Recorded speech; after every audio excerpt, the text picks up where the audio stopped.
And here they are. Of course, going first is a great feeling for the deck. You really want to set up your rank for XYZs. So let's see if he will be able to do so. Marta being the best card in the deck by far, and multiple ways to access it. He's also playing a small Magistus package.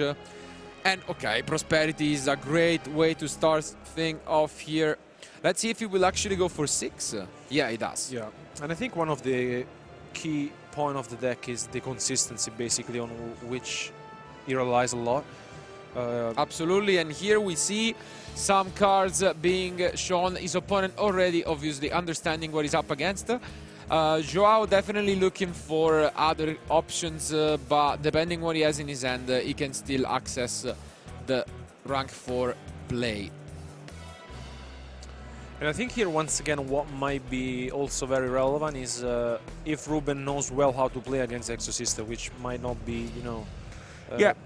Here Stella is coming down, and as mentioned, you need another monster, and luckily for João, he had it, so he will be able to advance with this place. And now he gets to summon Alice, and this is good enough to me.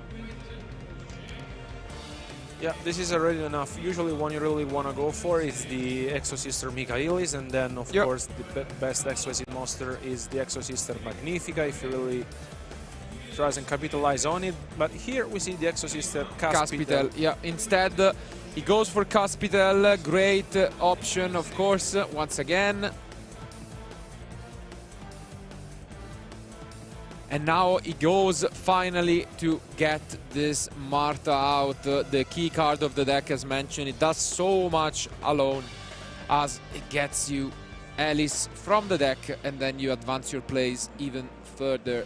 So really, really strong card. Now we'll probably get to see the Michaelis you were talking about. Yeah, and this is a very good start from sure. João. Honestly, yeah, this is what the deck does. Now you go and search either Returnia, let's see what he's playing, or Vadis. Great start. Yeah. He goes for Returnia, I think. Yeah. So this is a great start. Yep. The only, I guess, weak point of the deck is that it's sometimes brick, or it can be not as powerful against other matchups, but in this case it's really, really strong. And what an opening it is now going into the Magnifica as well. So all it takes to beat the deck is there. Let's see if Ruben will find a way to fight back. And to be fair, he does have a few main deck tools of his own. If we take a look at this deck list to just highlight some of what he's playing.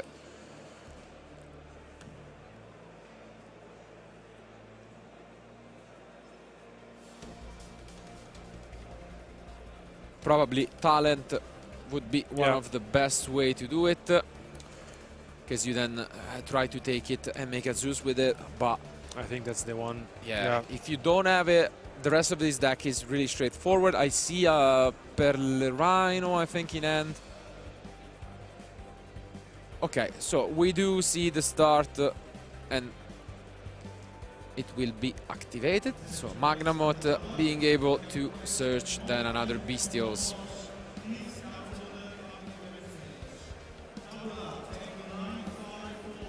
Probably gonna be the Boldrake. New addition of the deck, as mentioned. Great tool, definitely much better than the Saronir in most decks, as it allows you to banish special summoned monsters.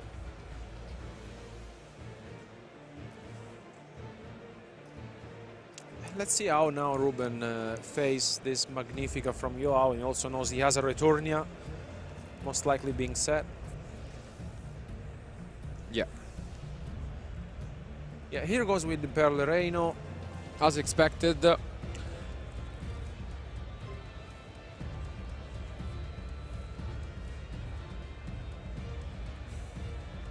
I think João is considering whether to activate the Michaelis. The Magnifica. The Magnifica and then get the Michaelis. Yeah. Let's see. He's gonna banish the Perlerino right away here. And we do see the talent. Wow, this is huge. Huge, huge, huge talent here, only playing 2 copies and definitely getting a little lucky here to see it in the end. But yeah, because basically now you force João into activating the Michaelis, and then yeah, he activates the return as well. João going all in here for the Returnia.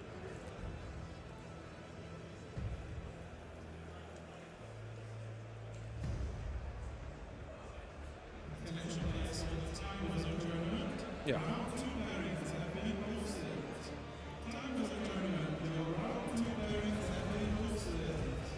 But yeah, this will not be that great. As mentioned, he loses control of it, and this is a nightmare for you Exosister fans watching at home.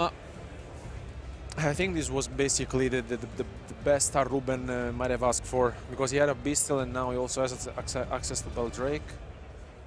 Okay, also, wow. Yeah, it's great, great stuff here. Unfortunately, I really think we mentioned it in game 1 especially. You don't see a lot of these cars being mained.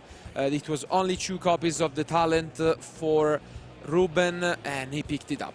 So yeah. When you do that, now you can even OTK easily. So yeah, because now I think he also needs maybe some other 2 pieces maybe on the field, and then he really doesn't need much. Yeah. And I think this could be over in just a blink of an eye. To be fair, we have seen multiple duelists run cars like Impermanence, Super Polymerizations, but Ruben just going for the straightforward approach and getting rewarded by picking up. And yeah, well, these are also oof, wow. Yeah, these are insane mills thanks to the Tearlaments, Kashtira and Kikalos. He even gets to mill 5 cards from the top of both player decks and go for another fusion summon. Not that he needs much. He already has pretty much locked in enough damage to close this game 1.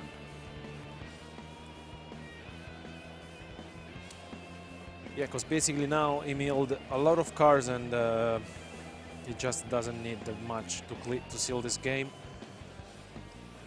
We see milled one of the tech cards in João deck, which is the Zoroa Magistus, essentially a 1-card rank 4, which is quite nice, I would say, as another option to start for the deck, to just fetch, get the Marta. But at the moment, it's not gonna be enough. And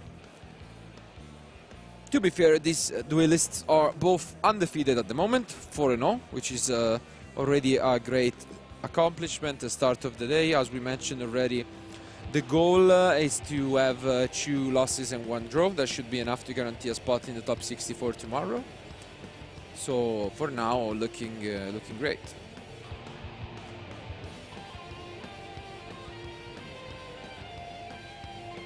Yeah, now I think Ruben is realizing that he doesn't really need that much to seal it. Because yeah, he goes for the Shayreen and if you had battle phase, yeah. Yeah. To be fair, he could have even switched the Magnifica, which I don't understand why you wouldn't, but yeah. This is enough, and as mentioned, in the end, the Triple Tactics talent was enough to seal this game 1, which goes to Ruben.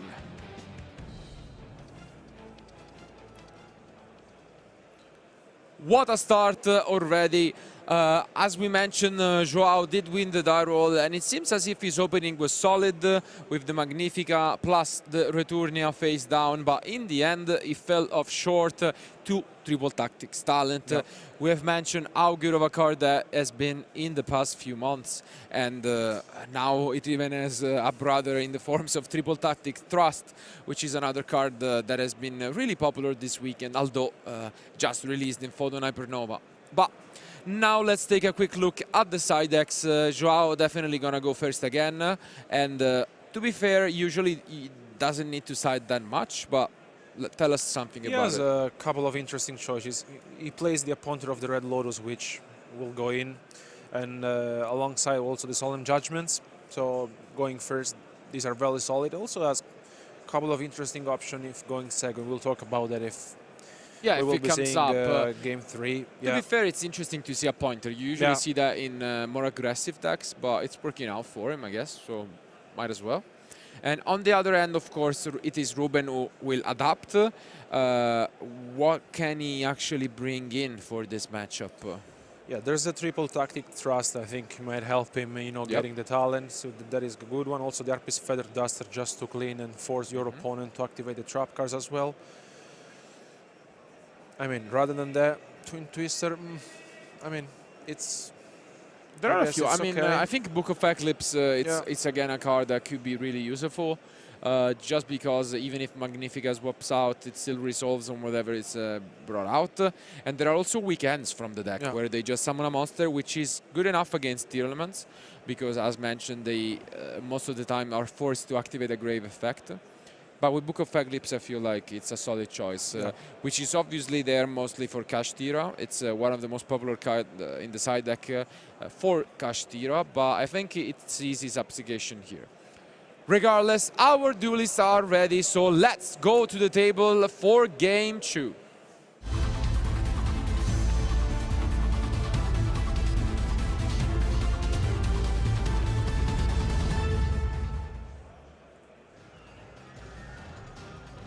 And here they are again. It's gonna be João starting things off, obviously looking for Dimension Shifter above all cards. He is not playing the Inscription. I guess it makes sense in this deck because technically every card is a shifter kind of card. You don't want to shut your own Exosisters with the Inscription. But now he starts things off again with the Prosperity, and unless he's gonna chain the shifter to his own cards, this is good news in a way for Ruben. And yeah, looks like he doesn't. He doesn't, so there is the shifter, a little late to the party, but he gets whatever he wants here. Solemn Judgment, as mentioned, solid card. Yeah, he has quite a few options here. Yeah, he picks the Marta. No brainer really. Marta, again, solid opening card, the key card in the deck, which allows you alone to go for the opening we've seen in the last game. Yeah, I think we might be seeing something very similar. That was what we saw in game 1. It depends if Ruben maybe has, for example, an Ovinis, I don't know. Let's see. Looks like he doesn't.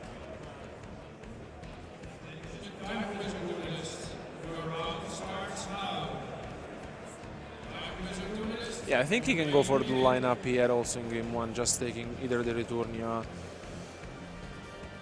Depends on his hand or the Vedis. Yeah.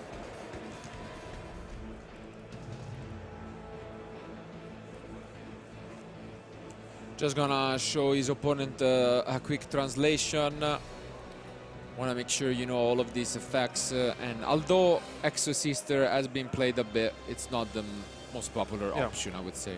And here instead goes for the Caspitel once again, maybe as another play, but the Abnis comes down. Let's see if he hits something. Oof, big whiff here by Ruben. This could have changed the game entirely. Instead, the talent was and would have been the 6th card, so this Abnis maybe is gonna cost him the game actually. Yeah, with this Mills, unfortunately for him, he doesn't really pick up anything. And again, I think from your this side, maybe it might work well, especially because Ruben lost one of his 2 copies of Triple Tactic Talent. Yeah. Did he get the Sophia, I think? I think so. Or maybe this... Yeah, I think he's gonna go Stella plus Sophia now, right? Yeah. Yeah, he goes, so Stella and Sophia, and again, same thing as the previous game. He's gonna go Michaelis, get the Returnia, and then go for Magnifica. So, solid opening. One less talent to worry about, I guess, so that's a good sign. And also the orange is a great meal. Yeah. Because Herald of the Orange Light, of course, limited, but a huge card against a deck like this. And it's great news when you see it in the graveyard. Yeah, you don't have to worry about it at the moment, so... Ooh, wow. Nice one. And now we get to see this Avnis being a huge punish because not only did it whiff completely, but it also made triple tactic thrust live for the Portuguese player. And now let's see the target, because it's interesting. Okay, so here again is one of the reasons why he's playing the appointer of the Red Lotus, is because you can search it with the thrust and makes it so that even though Red Lotus is limited, you can just use it like this. And you see, this is coming to the party, so... And this is definitely a very good start from João, because he will get the chance to see his opponent's hand, and playing with the Magnifica and as well the Returnia, a pointer. Wow, 3-set card. Yeah. Very good stuff from him. Absolutely better. Let's see if he will just shotgun it, and he does. So a pointer of the Red Lotus, again, not the most straightforward pick, I would say, for the Exosister deck, but it's most likely gonna work here. Gets to see the end. Wow. 3 copies of Avnis were in the end for Ruben. And now, I mean, he just needs to get rid of the Rhino if he feels like that's the choice, and he's left with nothing except from Merly and Prey. Yeah, and I think that's gonna be the play. Just gonna go for Merly, milling Merly. But this is impossible. So I think he's gonna have really good chance of staying in this. The question is, will he be able to win on the next turn? I think regardless, with though many Avnis, it's not that great. And as you can see here, Returnia is activated just to banish the Merly in the graveyard. And looks like Ruben is left with no other options at all. Yeah, he ends his turn, gets back the Rhino Heart, and now play is back to João.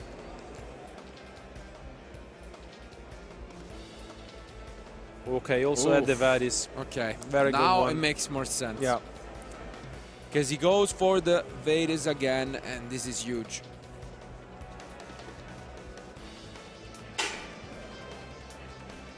And now he goes Sophia into another Monster Irene, and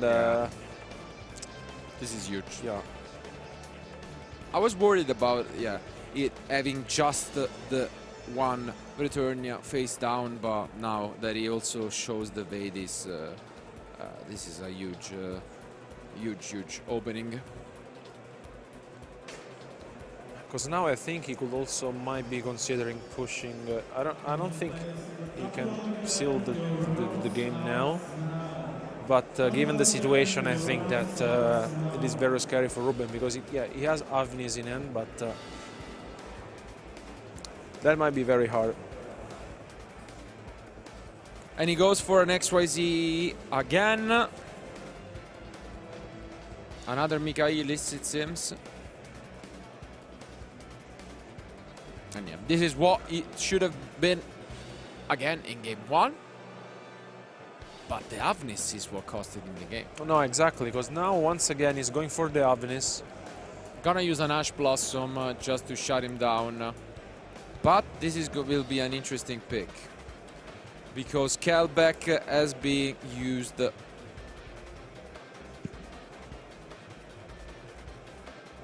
He's reading the card, and then he will target the Michaelis to special summon and bounce it back to the actual deck.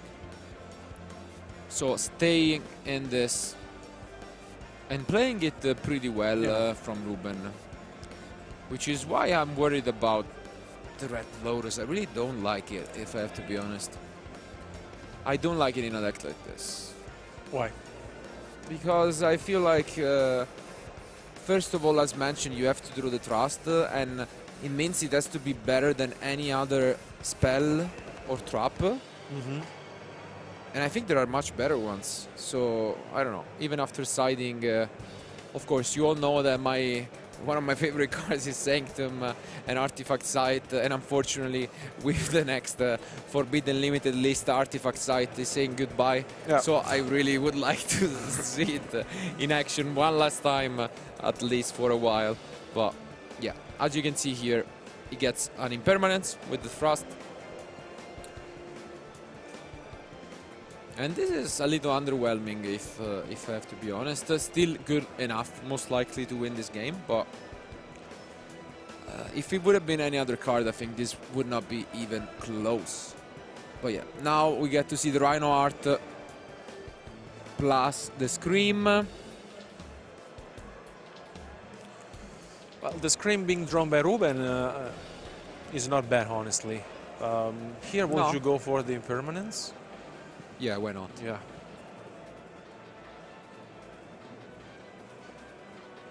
And the mills are okay. I guess the Rhino art is good enough. Considering he already had a lot of names in the end, he could honestly get this to work. But okay, there's another return. Yeah, he's there, and yeah, this will be too much to handle from Ruben, who we know is holding a couple of Abnis in his hand. He's gonna take a look at it, but yeah. Yeah, with another returning being activated, honestly, it gets very, very difficult for Ruben to come back into this one. Absolutely does, and as you can see here, the one and only target gets banished, and unfortunately he has to pass back to his opponent, who really needs to speed things up because he's giving Ruben too much time.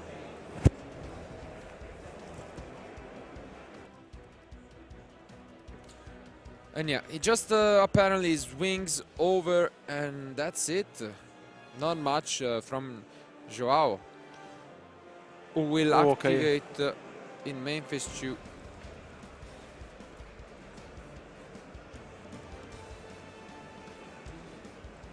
The packs, which is weird that you would activate it in main phase 2, right? Why? I guess for Abnis, but like even the Scream is there, which I think they are forgetting about. I think Ruben has completely forgot about the Scream. I think so, right? Yeah. Because we unfortunately had Joshua Smith also forgetting about it in the top 4 and losing because of it. So sometimes, you know, if even a player of that caliber does forget about it, it doesn't surprise me that Ruben also does. But I mean, he gets rewarded by eating this Agido. Yeah, and also I think that I mean, I don't really get why the Pax was not activated before, right? Let's see.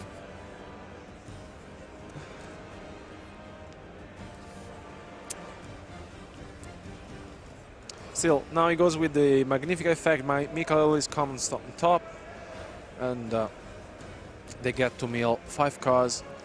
Yeah, this honestly, it's basically turning the other way around. I don't know how. I blame the Lotus. I blame the Lotus. I do blame it. I don't know. I'm not a fan. I'll be straight up. I'm not a fan of the Lotus. I think I really don't like it. Just I think there are much better options all around. Like you can pick any normal spell or trap in the game, in the history of Yu-Gi-Oh. No, but I think also like with the... Don't get me wrong, it's a good I mean, card. it's okay. I think it's okay. I think it's better in another deck. That's what I'm saying. It's a good like idea. but because you cannot seal the game in one turn, that's the point. Yeah. No? Like I really like the idea of it. I feel like it's broken if you play a different deck, because essentially it's like it's back at 4 copies of the Red Lotus for most decks. But is this really the deck for it? That's where I'm getting skeptic. But regardless, we see now a bunch of cards getting sent from the top of the deck of both players.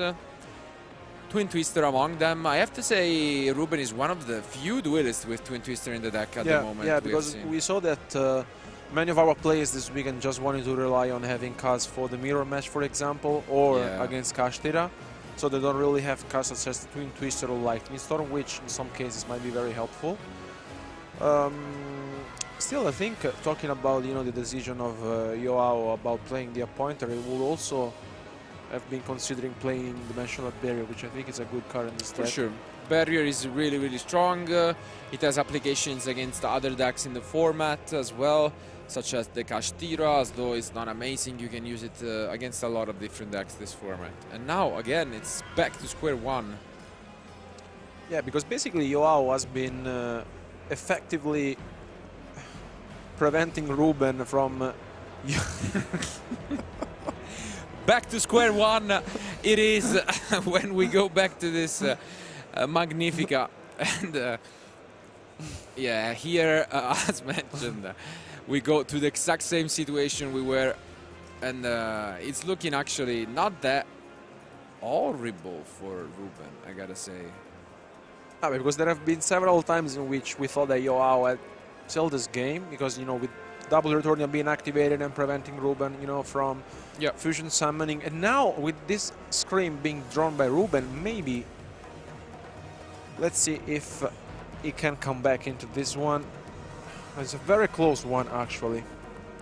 Yeah.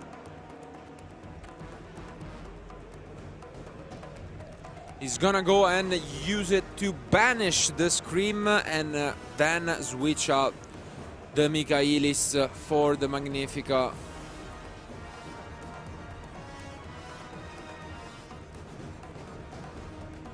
Very long game, but in the end, after a well thought out game 2, it is finally João who takes it, and we are going to game 3.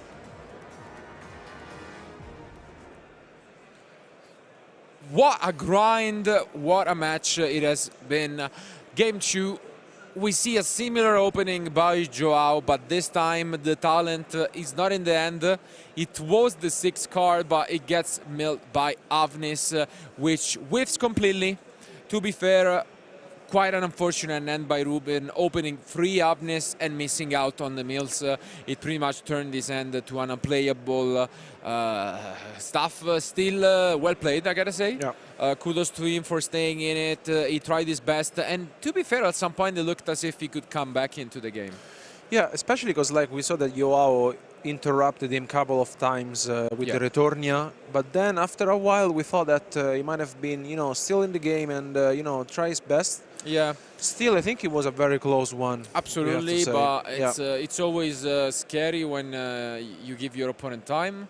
Sometimes that's not a good thing. Sometimes you can get punished for it, and this time it worked out for João. I still think he made his life a little too complicated for what this game could have been. It could have been over in the blink of an eye. Yeah. But regardless, we are going to game 3. So now, what do you think Ruben is gonna do with this side deck? Yeah, I think he needs to change a couple of things. Maybe the Tearlaments Crime will go in by going first, and then why not? He could also sign in if he really feels like the Triple Tactic Thrust, because basically Exosister is playing, Ash Blossom, Dimension Shifter. Yeah, it's the difference between talent. Sometimes the opponent will activate Shifter in the draw phase, but Thrust can still be activated, so I think it's definitely wise to side it in. Yeah. João instead has a different approach to the deck. One card that we have been talking a lot throughout the past. It's Ultimate Slayer. I gotta say, it hasn't been the best card. It hasn't been always the popular, even though we are a fan of it, honestly. I think also in Exosister with the Kiss Kill, I think it's very powerful. Absolutely. I really like it, honestly, and we might be seeing for sure that in action, considering João is going second. So. Absolutely, and sending the NTs, you can get a +1 right away. So looking forward to it. Regardless, one of these guys will advance with a 5-0 record. The other one falling a step behind. Our duelists are ready. Let's find out the winner of round 5.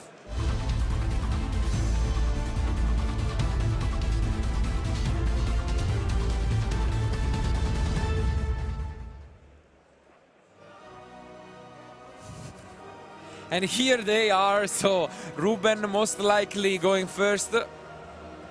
And just gonna try his best, as you mentioned, siding that Crime. Ooh.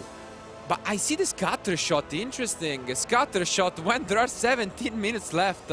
A man is over-prepared right now. It is a level 2 extender, as some might say. Yeah, you can go for sprint. Yeah, we have been playing some speed duel this weekend, and there is one volcanic deck. So we know how powerful these volcanic cards can be. Apparently, Ruben is a fan too. But maybe, I don't know, maybe it was scary that the game would have taken too much time, but there's still plenty of time, honestly. Yeah, sometimes, as mentioned, but the shifter comes down. Oh my god, the one Orald. What a punish it is. Yeah, this is heartbreaking. There's the Herald of the Orange Light being activating on the shifter. Wow. This is so much. When you finally get to the shifter, the one copy of the limited Herald of the Orange Light. Oh my god. Yeah, this is painful to see so much advantage going on from Ruben. What a shame. Wow, and now here he gets out of control, honestly. Because basically after shutting down the mentioned shifter and yeah, he started things off very well, honestly. Terraforming plus the Orange Light. You know, you can't ask for better. Yeah. You, of course, even dealt 500 because of the scatter shot, which, to be fair, funny enough, was part of the combo because he needed a monster for Shireen. So now the impermanence comes down, but this means that your opponent is on 3 cards, which I think is something you're happy about if you're Ruben. Because, of course, all these cards being sent to the graveyard only make Ruben happy. They don't really injure anything from him, while his opponent really has a tough time coming back. As we can see, he does have a few tools for going second, like Evenly Matched and Dark Ruler no more. But this, it's definitely not an easy thing to do. Yeah, especially because he lost some resources while all these cards being milled. We saw a Dark Ruler being milled. And here, let's see if Ruben manages somehow to get on the field the Elf, plus the Rukalos, for example, or Beatrice. Let's see how far ahead he can go into his combo.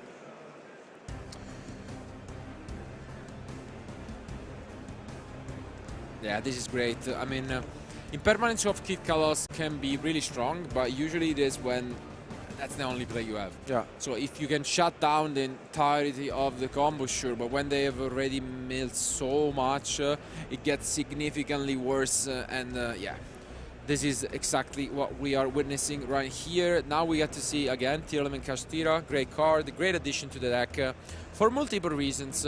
One of them, which sometimes happens, is that you mill the Saliek during your opponent's turn. You have one more interruption that you can search. So it's really a strong card in the deck.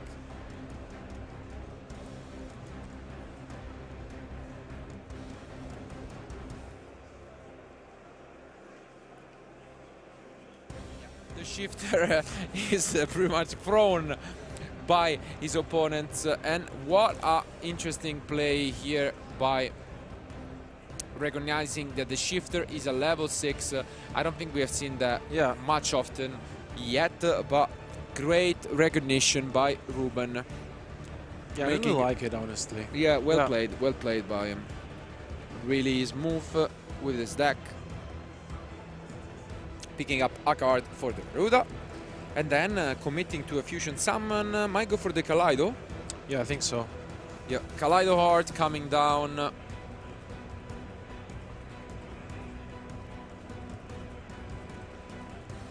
What a board. I think it's a very impressive thing that we're seeing from Ruben, honestly. It's just great stuff from him. And, I mean, the Herald of Orange Light is changing this game entirely, we have to say. Yeah. I mean, it's limited for a reason. Yeah. We saw it at YCS Dortmund, how impactful it can be, especially in the finals, and exactly on Shifter against Flowanderis.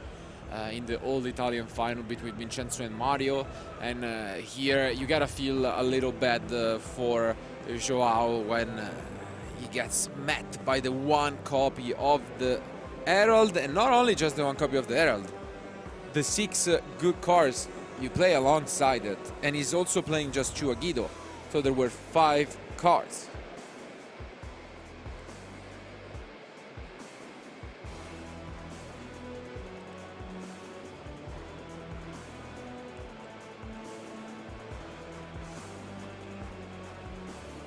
And now João goes with the Cosmic Cyclone on Ruben's set card, and anyway, I think very impressive field from Ruben. We really like the play on Dark and the Dimension Shifter being summoned.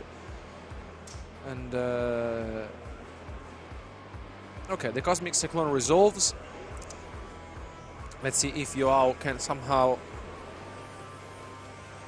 manages. Okay, he goes for the Martha. Okay, I think here we are seeing a Tearlaments Kashtira being activating from Ruben's side.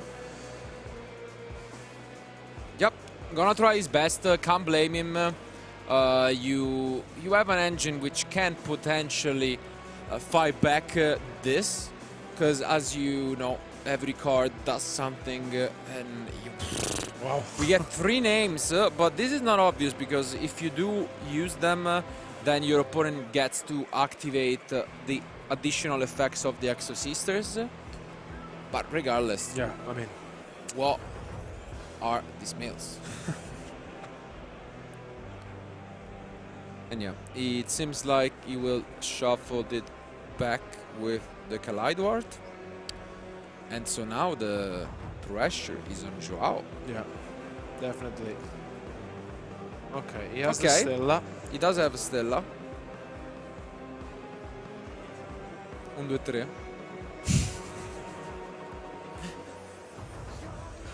And now he goes for an XYZ again. Most likely on my stroke. Or the next sister Michaelis. I think it's pretty much on the same power level. But let's see. Yeah, L'Estinto. Oh yeah, the L'Estinto would be amazing. Exit on 9. Yeah. But instead, it is, as expected, the Michaelis. L'Estinto would have been really good. L'Estinto. Bedempi. Michaelis comes down. Okay, interesting. We get to see the field spell being activated, I guess. Or okay, no, it just activates 1. Yeah, they are 1 by 1. You should first target the first 3, wait for your opponent to activate a response, and then if you can chain the second one. So this is what's going on here. We'll activate the second one afterwards, and we'll probably use the Pearly Rhino right away.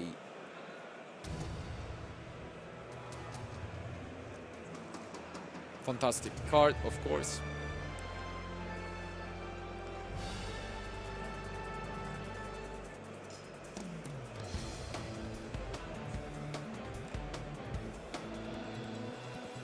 Yeah. So great stuff, honestly, once again by Ruben, who recognized his play. Woof. And yeah, oh my god, Wow. these mills are amazing. But to be fair, he set this up really well. He shuffled back the Calbeck so that he could send it with the Beatrice, and then he hit the Agido and the Scream. So great, great stuff by Ruben. Let's see what he does. So he's gonna get to add the Salik to his hand from the Scream, and then most likely gonna make both milled 5, and as he already activated both, it means that 20 cards are in the graveyard from both players, which for Tearlaments is a good thing, but playing with 20 less cards for Exosister is complicated. Yeah, definitely. And yeah, that's the handshake. He has seen enough, so well played by both. A smile coming down as Ruben advances and wins round 5. What a match it has been, honestly. Both of these guys giving them their best to be the winner of round 5 and advancing with a 5-0 record. Once again, as mentioned, one of the highlights of this weekend, trying to find a way to beat the Tearlaments deck. For João, this was the Exosister, a solution that has been working out throughout the past months, but the has always been not the most popular. Flowander is probably on top of the list of these EXO trying to combat just Tearlaments. But nonetheless, he gave out quite the hell of a fight.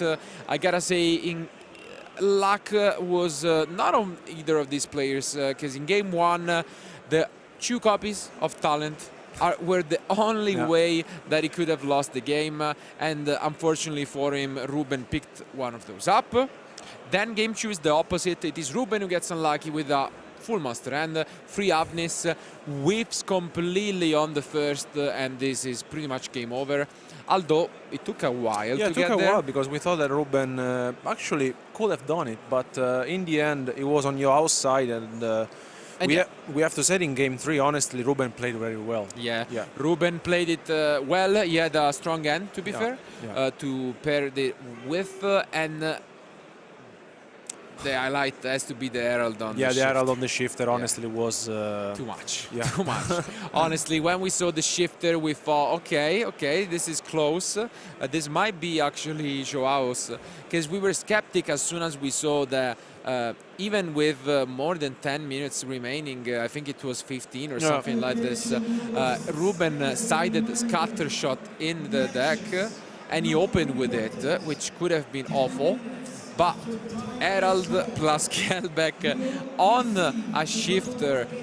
By the way, it could be similar to game 2, where if his opponent didn't have the shifter, maybe it wouldn't have been as awful. But I mean, life is not about if, and this is what we have witnessed. And no matter what, I want to give a shout out to both of these guys. They really played well.